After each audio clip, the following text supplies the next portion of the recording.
Hey button pushers, Nick here, and today we are going to be taking a look at Slender, the Arrival for the Nintendo Switch. This was developed and published by Blue Isle Studios. It was originally released on PC back in 2013, then came to PS4 and Xbox One in 2015, and is available on Switch as of June this year. All of the footage from this video has come from the Switch version of the game, and as always the full review is up on the website and the link for that is in the description below.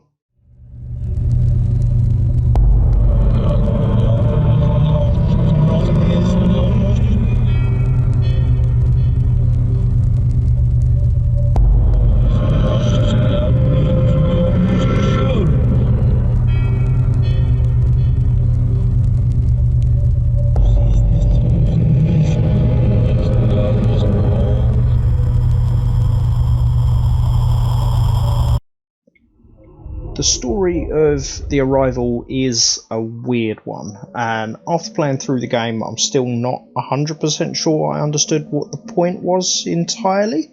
I think it had something to do with a missing person, maybe a missing child. I'm really not too sure. I mean, a missing child would fit squarely into the Slender Man ethos, but all I know is someone is missing, you are maybe trying to find them, and you're recording everything.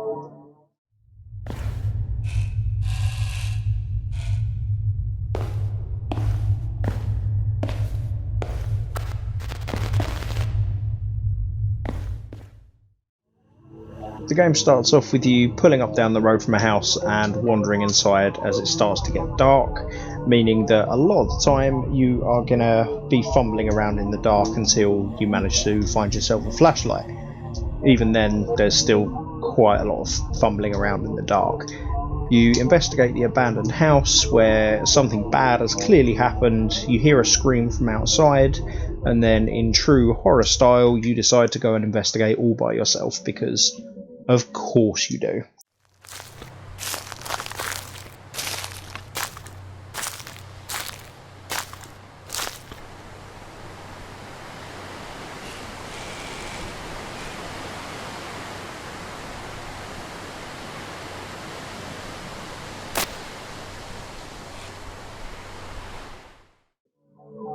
Your journey takes you through a few different locations. You will end up going through an abandoned construction site, an abandoned factory, an abandoned mine. You can kind of sense the overall theme of everything. As much as the majority of the areas of the game are abandoned, you are never truly alone, and the game does a great job of building up the tension and outright paranoia. And genuinely the scariest moments of the game are when nothing is actually happening, because you know something is gonna happen and you're just waiting for the jump scare.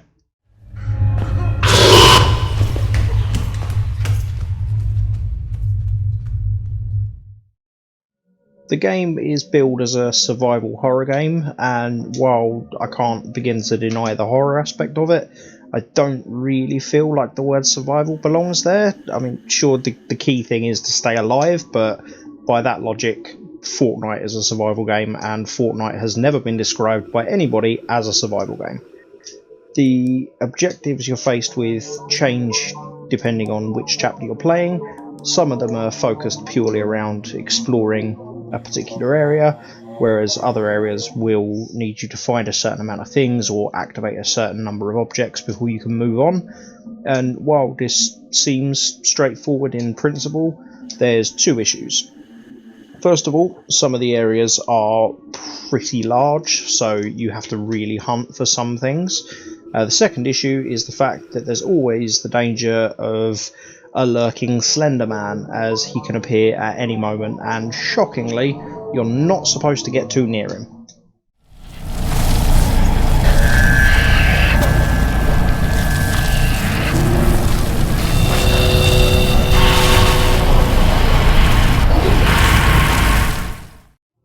While you're exploring the different areas that you're thrown into in the chapters, you do have the opportunity to expand a little bit on the backstory. There are scraps of paper, so either email printouts, scribbles, newspaper clippings that you can pick up and read. They give you a little bit of history on the area, the overarching story of the game.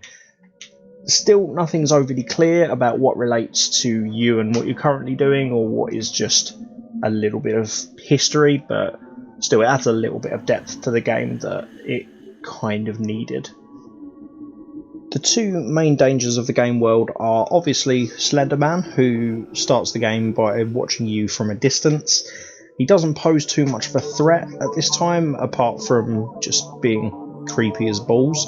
However, in the later chapters he will pop up much closer to you, and if he gets too close then the camera you're filming everything with starts to freak out, and if you put enough distance between you and him it'll ease off, but if you don't it's game over. And I don't know what he does to you, but it's probably not a good thing.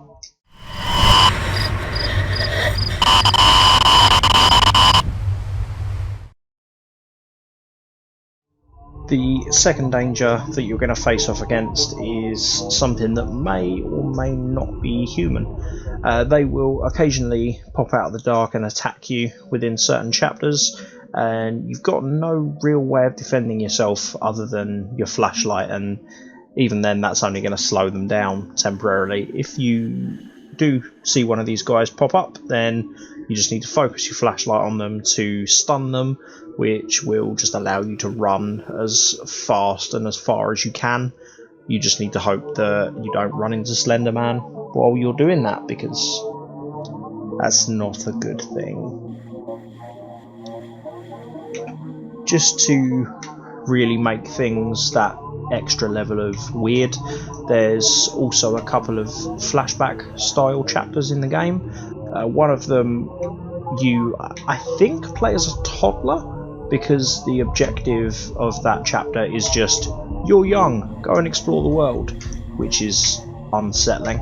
And also there are a couple of video recordings, VCR tapes that you can find, and if you watch them you then play out what happens on the VCR tape. So it just gives a few little bits of differences to the chapters, so a few different gameplay styles to work with instead of just wandering around with a flashlight and hoping not to be torn apart by the world's best dressed giant.